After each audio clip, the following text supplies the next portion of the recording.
isang mapagpalang gabi sa inyo mga kapatid. Miyerkules na naman po ngayon, midweek service po natin. Tunay pong napakabuti ng ating Panginoon. Lagi siyang mayroong panawagan upang mapatatag ang ating pananampalataya. Dapat lamang siyang papurihan at pasalamatan. At sa gabing ito, naway excited po ang bawat isa na makarinig muli ng panawagan ng ating Panginoon.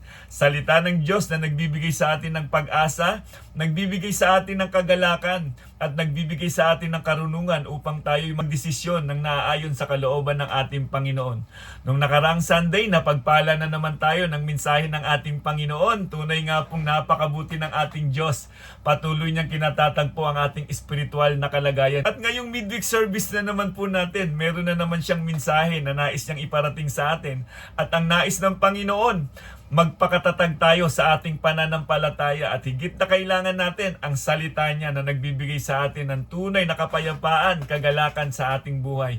Kung naalala ninyo, nung nakaraang midweek service, nung isinare ko sa inyo, sigurado ako na ang Diyos ay nakamasid sa atin sa lahat ng ating ginagawa. Kaya nga, huwag tayong matakot, huwag tayong mangamba. Kasama natin si Kristo sa anumang ating mga pinagdadaanan. Kaya nga ang mga tunay na Kristiyano, papanatag dahil mayroong salita ng Diyos na itinatanim sa atin na siya nagbibigay sa atin ng tunay na kapayapaan, kagalakan at pag-asa. So, ngayong mga kapatid, meron naman pong bagong panawagan ng ating Panginoon. Tungkol po ito sa pag-ibig. Sa tunay na Kristiyano talaga, makikita talaga ang pag-ibig. Dahil yung pag-ibig na iyan, dumaloy sa ating mga Kristiyano, galing po sa ating Panginoong Jesucristo. Kaya nga, ang tunay na pag-ibig, nakikita yan sa lahat ng mga tao sa mundong ating kinalalagyan. Liwanag yan sa panahon na ating pinagdadaanan. So mga kapatid, kung may mga Biblia po kayo dyan, pwede po kayong makibukas sa Hebrews chapter 13 verse 1 to 3. Parang continuation lang ito eh. Kaya kung mapapansin natin ang panawagan ng Panginoon, pinatatatag po talaga ang ating pananampalataya. Sige po, basahin po natin mga kapatid. Patuloy kayong magmahalan bilang magkakapatid kay Kristo. Palaging maging bukas ang inyong pinto sa mga taga-ibang bayan. Lingid sa kanilang kaalaman, may ilang nakapagpatuloy na ng mga anghel. Alalahanin ninyo ang mga nakabilanggo na parang kayo'y nakabilanggo ring kasama nila. Dabayan din ninyo ang mga pinagmamalupitan na parang kayo'y dumaranas din ng ganoon. Purihin ang salita ng Panginoon. Tayo po'y manalangin at magpasalamat po tayo sa ating Diyos na makapangyarihan. Hallelujah. Dakilang Diyos, maraming salamat po muli Ama sa mga salita po na aming nabasa, Panginoon. Dalangin po namin ang banal na Espiritu mo, Panginoon, ang siyang patuloy na gumabay sa amin. Maunawaan namin ang panawagan na ito, maitanim sa aming puso at magdulot ito sa amin ng tatag ng aming pananampalataya. Dalangin po namin, Ama, ang pagkilos ng banal na Espiritu mo, Panginoon, sa aming mga kapatiran na naroon sa kanilang mga tahanan. Bagamat online service man ito, Panginoon, subalit ang kapangyarihan ng iyong mga salita, Panginoon, ay tunay nga po, Lord, na mahahayag sa aming kalagitnaan. Mangusap po kayo, Panginoon, sa bawat isa sa amin, Panginoon, at gamitin niyo po ako, Ama, na maging daluyan ng inyong mga salita at kayo po ang lagi naming makita. Ang dakilang pag-ibig mo, Panginoon, ang siyang patuloy naming maranasan habang kami nabubuhay sa mundong ito, Ama. Salamat po muli, Panginoon, sa gabing ito. Mula simula hanggang matapos ang gawain, Ama, naway kayo po ang lagi naming maparangalan. Mapasalamatan po namin kayo lagi, Ama. Salamat po muli, Ama, sa pangalan ng aming Panginoong Yesus. Amen. Amen. Hallelujah. Sa lahat ng mga Kristiyano, tunay na lagi nating sinasabi, ang Diyos ay tunay na napakabuti sa buhay natin. Ano mang sitwasyon, ano man ang mga pinagdadaanan natin, kasama natin ang Panginoon. Minsan hindi niya tayo iniwan at hindi niya tayo pinababayaan sa panahon na ating kinalalagyan. So ang title po na gusto kong i-share sa inyo mga kapatid, The Real Time Love, ang pananampalatayang nakikita sa pag-ibig. Yan ang mahalaga mga kapatid. Kapag sinasabing Kristiyano, may tunay na pananampalataya. Kapag may tunay na pananampalataya dyan, unang-unang nakikita dyan yung tunay na pag-ibig. Ang tunay na pag-ibig kay Kristo ay nakikita sa paraan ng pakikitungo natin sa iba. Hindi mo maitatago yan dahil ang tunay na Kristiyano nangingibabaw ang pag-ibig. Kaya nga ang tanong, paano natin maipapakita ang pag-ibig na iyon sa tunay na buhay or on real time? Kapag sinabing love in real time, sa technical na kahulugan, ang real time ay tumutukoy sa mga kilos o proseso na nangyayari kaagad at walang pagkaantala. Tumutugon agad sa isang pangyayari o pangangailangan ng walang delay. paghihintay, o pag-buffer. Kumbaga, nakakakunik ka kaagad yung pangangailangan ng isa sa mga kapatiran mo. Ang tugon kaagad yan, pag-ibig. Kapag inuugnay natin ito sa pagmamahal, tulad ng pagmamahal ni Kristo, lalo na sa konteksto ng topic natin ngayong gabing ito na mula sa Hebrews chapter 13 verse 1 to 3, nagkakaroon ito ng malalim na spiritual na kahulugan. Ano ang real-time love na title ng ating sermon? Ang real-time love ay pag-ibig na agad kumikilos. Ito ay isang pag-ibig na agaran. Hindi ipinagpapabukas ang paggawa ng mabuti. Ito ay isang pag-ibig na nakikita at nararamdaman. Hindi lamang sinasabi, kundi isinasagawa. Hallelujah. Ito ay isang pag-ibig na nariyan, handang makiramay at makibahagi sa pinagdaraanan ng iba. Hallelujah. Ito ay isang pag-ibig na aktibo. Hindi na nanatiling intention lamang, kundi nagiging konkretong kilos. Hallelujah. Kaya nga napakalalim ng pag-ibig eh. Kung papansinin natin, ang tunay na may pananampalataya, mayroong tunay na pag-ibig. Tumutugon sa pangangailangan. Kumikilos kapag may taong nangangailangan sa halip maghintay pa. Hallelujah. Sa madaling salita, ang real-time love ay pag-ibig na hindi lang mahal kita, kundi nandito ako, ano ang maitutulong ko. Hallelujah. Yun yung makikita nating magandang halimbawa eh. Yung lagi akong present, nandyan ako. Kaya nga sa ating simbahan, mahalagang nangingibabaw ang pagmamahalan eh. Ang pag-iibigan, mga kapatid, kaya nga may malasakit ang bawat isa sa atin. Kakaibang pag-ibig na naguugat nito sa ating Panginoong Hesukristo. Kung mapapansin natin sa Hebrews chapter 13, verse 1 to 3, ang unang verse doon na mapapansin natin, ang pananampalataya ay nakikita sa verse 1, pagmamahal sa kapwa mananampalataya. Kaya ang pananampalataya ay dapat makita sa pagmamahalan sa loob ng pamilya ng Diyos. Hallelujah.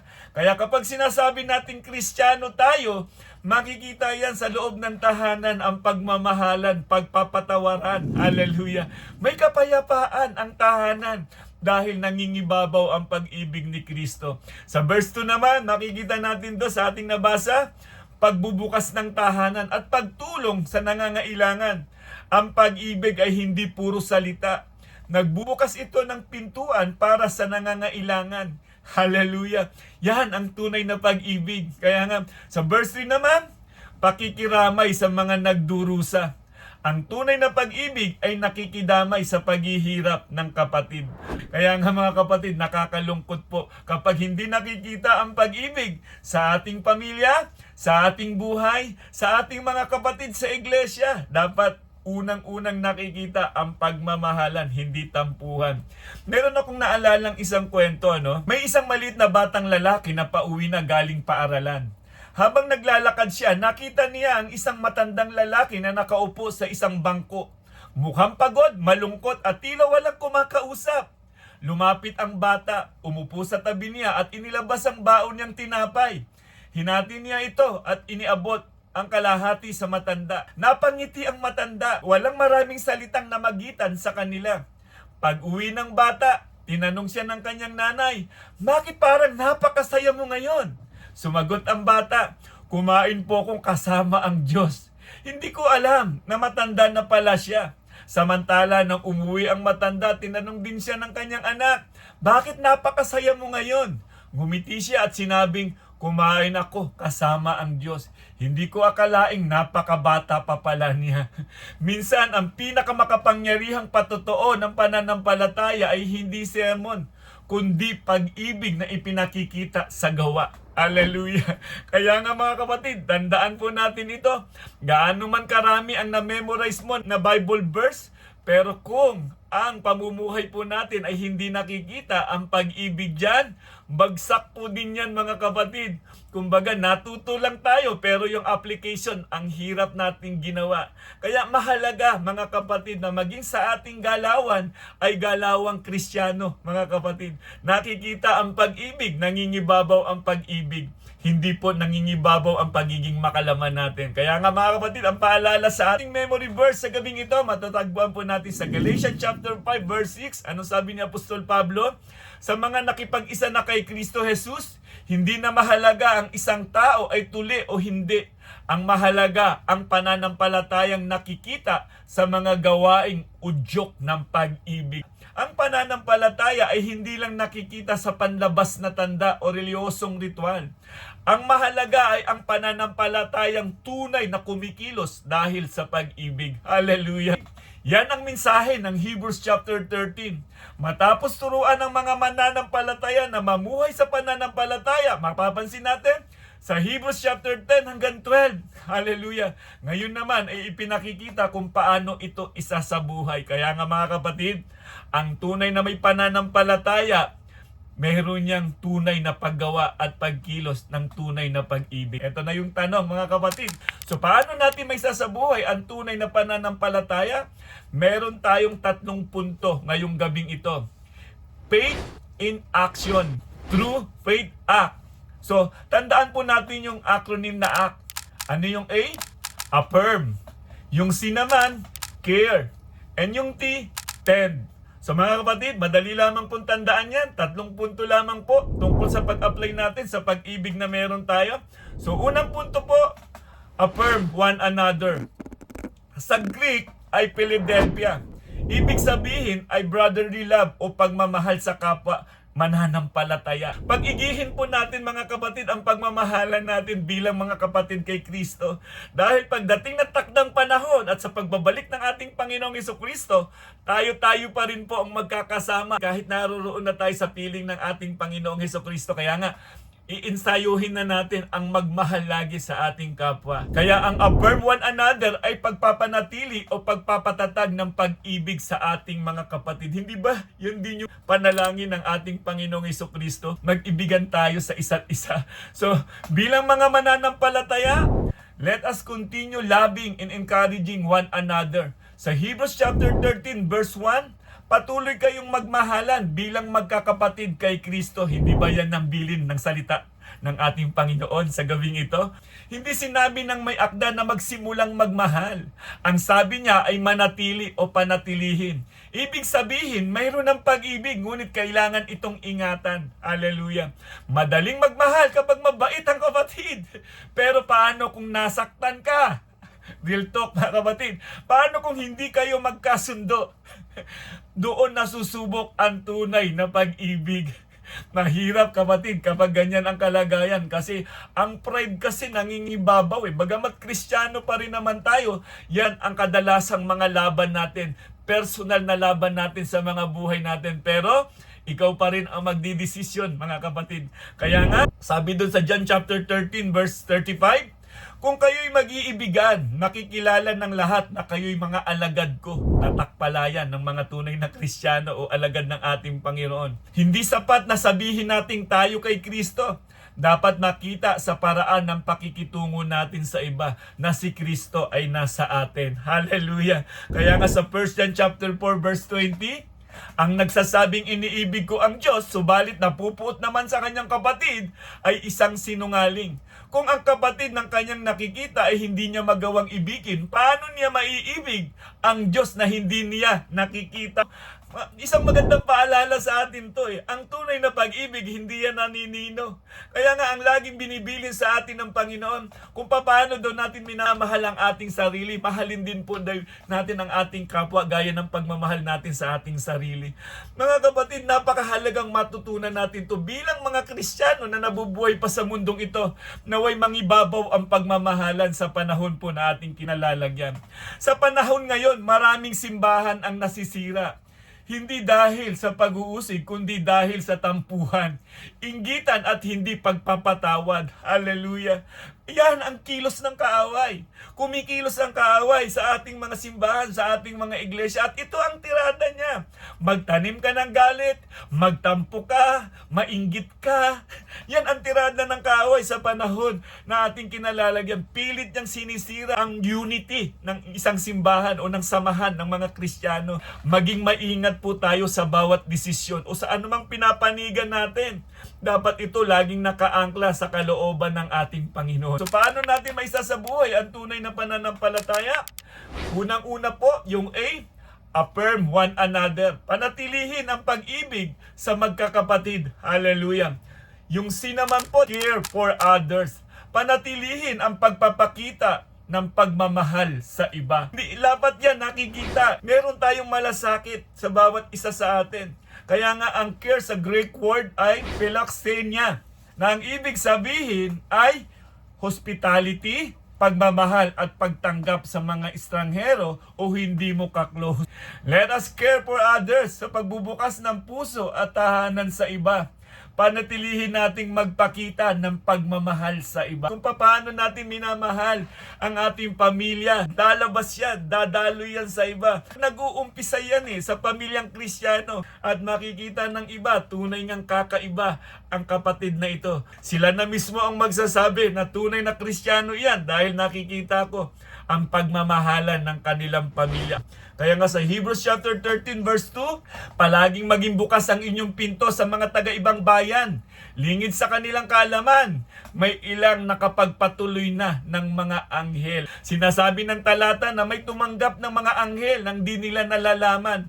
Ang tinutukoy rito ay sina Abraham at Lot na nagpatuloy ng mga dayuhan. Hindi lahat ng kabutihan ginagawa natin ay agad nating nakikita ang bunga. Kapag tumulong tayo, kapag nagpakain tayo, kapag dumamay tayo, maaaring ginagamit ka pala ng Diyos upang sagutin ang panalangin ng ibang tao. Naaalala ko lang nung kami pa nasa probinsya, ang mama ko lagi siyang may bisita noon. Lagi niyang sinasabi sa akin to na hindi natin alam, baka mamaya anghel na yun na ipatuloy na natin sa ating tahanan. Kaya nga, maging bukas tayo sa ating mga tahanan na tumanggap ng mga panauhin. Huwag nating sarhan ang ating mga tahanan. Huwag tayong naninino mga kapatid. Pero maging matalino din naman tayo. Dahil may banal na espiritu ang isang tunay na Kristiyano. Kaya may discernment. Kaya nga sabi doon sa Matthew chapter 25 verse 40, ano man ang ginawa ninyo sa pinakamaliit sa aking mga kapatid, ay sa akin ninyo ginawa. Hallelujah. Kaya nga, maging bukas ang ating puso, hindi lang sa kakilala, kundi maging sa nangangailangan. Huwag nawang huminto ang ating pagtulong. Kahit maka-unbeliever pa yan, tulungan natin dahil tandaan natin, tayo po ang liwanag sa mundong ating kinalalagan. Sa mga tunay na Kristiyano, asin at ilaw ng sanlibutan, tinawag tayo upang maging follower ng ating Panginoong Hesukristo. So mga kapatid, paano natin may sasabuhay ang tunay na pananampalataya? Unang-una po, yung A, affirm one another. Panatilihin ang pag-ibig sa magkakapatid. Yung pangalawa po natin, yung letter C natin, care for others. Panatilihin ang pagpapakita ng pagmamahal sa iba. Hallelujah. At yung pangatlo po natin, yung letter T natin, tend to the suffering. Umagapay at dumamay sa mga nagdurusa. Ang pagdamay ay bumubukal na po sa ating puso. Mula nung tayo naging Kristiyano, meron na tayong malasakit sa ating mga kapatiran. Hallelujah. Dahil alam natin na ang banal na Espiritu ng Diyos ang siyang tumutulong sa atin upang patuloy na mahayag si Kristo sa buhay natin. So tandaan natin ito. Sa Greek ng ten ay memneskesti, na ang ibig sabihin ay to remember, to keep in mind, o to be mindful of someone. Hindi lang ito simpleng alalahanin. Sa context ng verse, ang pag-alala ay dapat pakikiramay at pagkilos para sa mga bilanggo at nagdurusa. Hallelujah. Kaya nga, sa Genesis chapter 18 verse 3 and 4, yung tatlong panauhin na bumisita kay Abraham at sinabi, mga Ginoo, kung inyong mamarapatin, tumuloy po muna kayo sa amin. Magpahinga muna kayo rito sa lilim ng puno at ikukuha ko kayo ng tubig na panghugas sa inyong mga paa. Hallelujah. Si Abraham ito binisita ng tatlong anghel at ng Panginoon. Ano ang ginawa niya? Sabi niya, kukuha daw siya ng panghugas ng mga paa. Alam niyo po ba mga kapatid, ang pinakamababang uri ng trabaho sa tradisyon ng mga Hudyo, yung mga tagahugas ng paa. At ginawa yan ng ating Panginoong Hesukristo. Nakakamangha po, makikita natin yung pag-ibig ng ating Panginoong Hesukristo. Kung may tunay na pag-ibig ang isang tao, meron niyang kababaang loob. Ayaw niya nang lagi siyang naroon sa taas. Isang napakagandang halimbawa na makikita natin. Katulad ni Abraham. Alam natin ang buong kwentong ito tungkol ito kay Lot na pupuntahan nila ang Sodom and Gomorrah. Kaya makita natin dito, nagpatuloy si Abraham ng mga estranghero at yung pala ang mga anghel at ang ating Panginoong Jesucristo pala. Kaya sa atin bilang mga tunay na Kristiyano, magkaroon nawa tayo ng karunungan na i-handle ang mga estranghero. Minsan nangangailangan ng tulong sa atin. Ang Kristyanismo ay di lang tungkol sa pagsamba tuwing araw ng linggo. Hallelujah. Madalas kasi yan lang ang iniisip natin, no? Hindi lang yan laging pagsamba sa araw ng linggo. Ito ay pakikidamay. Sa Hebrews chapter 13 verse 3, alalahanin ninyo ang mga nakabilanggo na parang kayo nakabilanggo rin kasama nila. Damayan din ninyo ang mga pinagmamalupitan na parang kayo dumaranas din ng ganoon. Marami din po kasing mga Kristiyano ang nabilanggo dahil sa kanilang pananampalataya. Ang sabi ng sumulat ng Hebrews na ito, bisitahin din daw ng mga Kristiyano sa panahon na kanilang kinalalagyan. Noong panahon ng mga Hebreo, ang mga nakakulong dahil kay Kristo ay umaasa sa mga kapatid upang mabuhay. Hindi sila nakakalimutan ng simbahan. Hallelujah. Ngayon mga kapatid, marami ang nakakulong sa depression. Marami ang nakakulong sa problema. Marami ang nakakulong sa kahirapan. Maaaring hindi sila nasa bilangguan, ngunit sila ay nangangailangan ng ating panalangin, pagdalaw at pagmamalasakit. Hallelujah. Yan ang halaga ng mga Kristiyano ngayon na patuloy na nag-iibigan sa isa't isa. Hallelujah. Ganyang kahalaga ang katawan ng ating Panginoong Jesucristo. Hallelujah. Kaya nga ang sabi dun sa Romans chapter 12 verse 15, makigalak sa mga nagagalak at makiiyak sa mga umiiyak. Kapag may umaakyat, palakpakan po natin. Kapag may bumabagsak, tulungan natin. Kapag may umiiyak, samahan natin. Kapag may nagagalak, makigalak tayo. Hallelujah.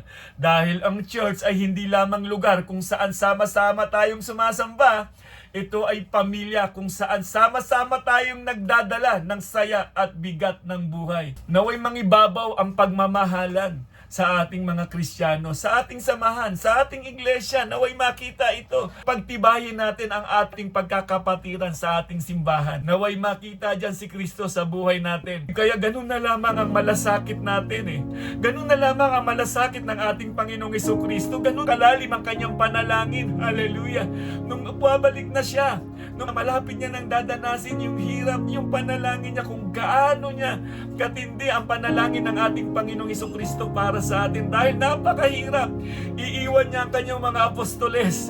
Dahil alam niya na matindi ang laban, matindi ang challenge. Kaya nga, ang sabi ng Panginoon, magkaisa tayo. Magkaroon tayo ng tunay na pag-ibig sa isa't isa. Dahil yan ang gustong gibain ng kaaway sa panahon nating kinalalagyan. Kaya mga kapatid, sa panahon na ito, magkaroon tayo ng malasakit sa ating mga kapatiran. Muli natin silang gisingin, muli natin silang palalahanan, muli natin silang bisitahin. May pagkakataon pa, habang nabubuhay, laging may pag-asa. Yan ang mensahe ng Hebrews chapter 13, verse 1 and 3, mga kapatid. Naway na pagpala tayo sa mensaheng ito. So paano natin may sasabuhay ang tunay na pananampalataya? Unang-una po mga kapatid, yung letter A, affirm one another. Sa ating pamilya, panatilihin natin na nagmamahalan tayo. Tanggalin na ang tampuhan. Pairalin natin si Kristo sa ating pamilya. Yung C naman, care for others. Panatilihin ang pagpapakita ng pagmamahal sa iba. Hindi lamang po sa ating pamilya. Dapat yan dumadalo yan sa iba. Nakikita ng iba yung pamilya natin tunay na pinagmumulan ng pag-ibig ng ating Panginoong Jesucristo. Hallelujah. Yung T naman po mga kapatid, tend to the suffering. Umagapay at dumamay sa mga nagdurusa. Kaya nga may action, meron tong pagkilos. Hindi mo sinasabing Kristiyano lang ako, simbawi lang ako sa simbahan. Merong itong ginagampanan na naluluwalhati ang Diyos na makapangyarihan sa buhay po natin. Ang mundo ay nangangailangan ng mga Kristiyanong hindi lamang mahusay magsalita, kundi mahusay ding magmahal. Kaya mga kapatid, ang mahalagang tanong natin ngayon sa ating sarili, may mga kapatid ba akong kailangan kong patawarin? May nangangailangan ba na maaari kong tulungan? Hallelujah!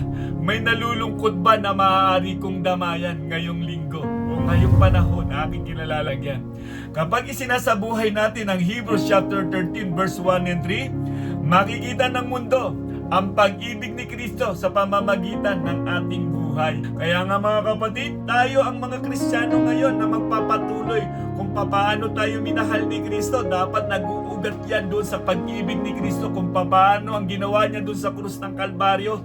Ibinigay niya ang kanyang buhay para tayo magkaroon ng kaligtasan. Hallelujah! Kaya nga napakasarap mabuhay kung mayroon tayong Kristo. Sabi doon sa John chapter 13 verse 35, sa pamamagitan nito'y makikilala ng lahat na kayo'y aking mga alagad kung kayo'y may pag-ibig sa isa't isa.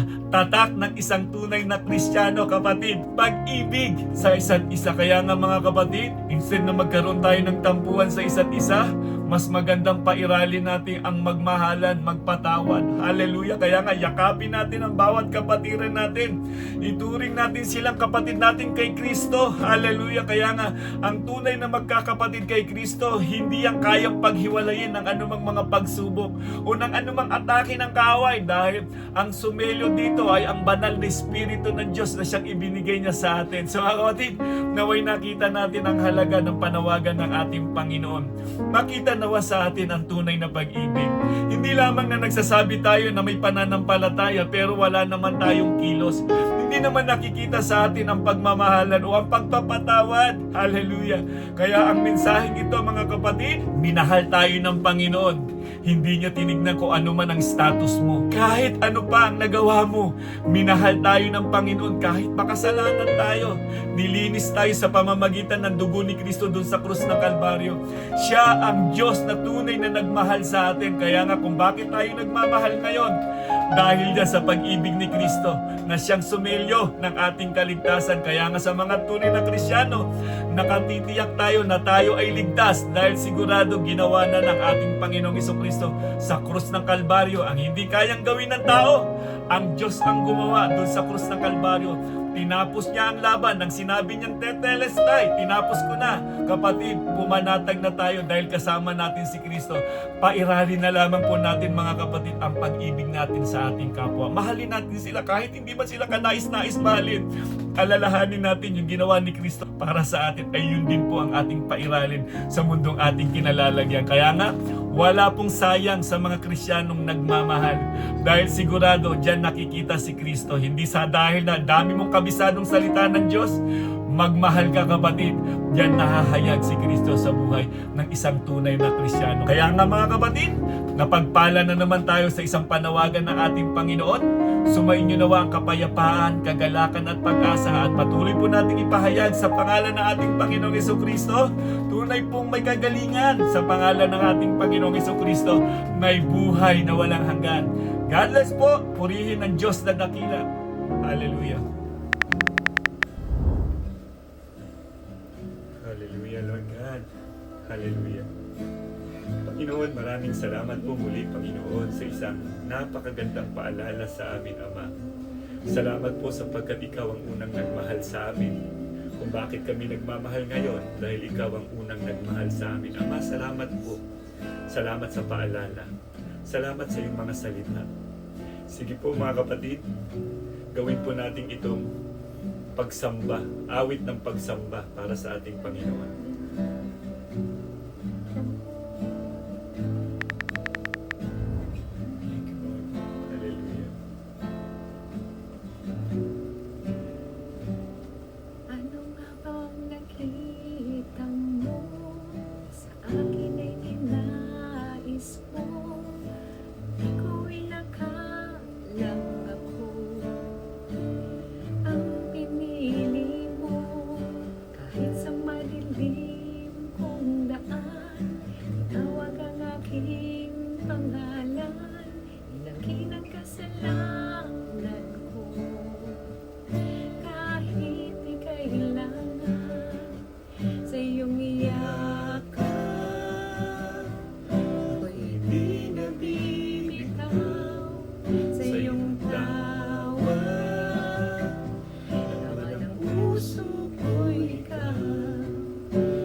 sa madilim kong daan, tinawag ang aking pangalan, naging ang kasalanan ko. Kahit di kailangan sa iyong yakap, ko'y di nabibitaw sa iyong tawag.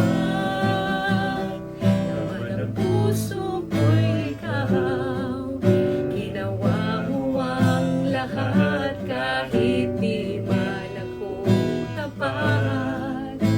Pag-ibig mo sa akin ay sapat, sa iyong yakap, sa iyong yakap, ko'y di nabibitaw sa iyong tawag. Laman ng puso ko'y ikaw, ginawa mo ang lahat kahit di man ako tapat. Pag-ibig mo sa akin ay sapat.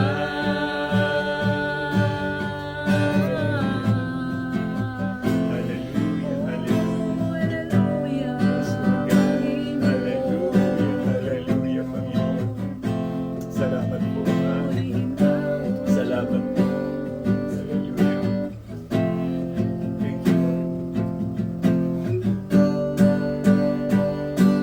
Ika'y paglilingkuran, di mo ako iniwan, kahit ito ay hindi dapat. Pag-ibig mo ay tunay, ika'y walang kapantay. Salamat, O Jesus, tinapos mong lahat, ika'y paglilingkuran, di mo ako iniwan, kahit ako ay hindi karapat-dapat. Pag-ibig mo ay tunay, ika'y walang kapantay. Salamat, O Jesus, tinapos mong lahat, sa iyong yakap, ko'y di nabibitaw sa iyong tawag.